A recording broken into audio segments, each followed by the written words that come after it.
Okey, gebok ni kan, saya nak bagi kat orang pun kira tak berbaloi kan. Dengan harga RM35 isi tak apa dah kan.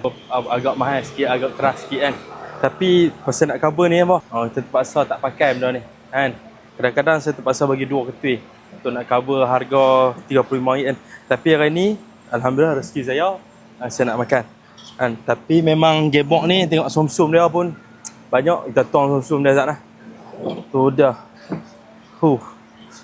Tu dah sumsum dia hampa. Ni abang-abang ni. Hampa nanti hampa order macam ni. Tak kira lah sup daging ke, sup gebok apa kan. Order telur dadah satu. Kita nanti bagi cabai sup satu kan. Asam pun ada. Kita tambah kuah ni. Ni telur dadah order satu telur dadah. Telur dadah. Masya Allah. Kita makan dengan tangan apa. Gebok kita tak tepi Zat. Bismillahirrahmanirrahim. Kita bubuh dengan cabai sambal sikit. Kenang kuah. Bismillahirrahmanirrahim. Kita rasa kuah dulu. Syadu.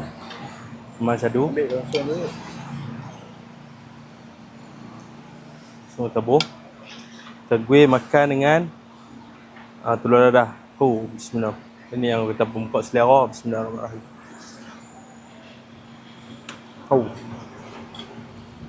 Memang ngam lah. Kita potong daging sikit. Daging gebok. Kita cicah kuah. Kan? Salut dengan telur bersama dengan gebok.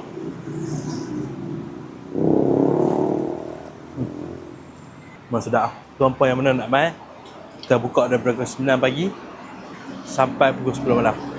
Jemput datang malam lagi. Memang sampai.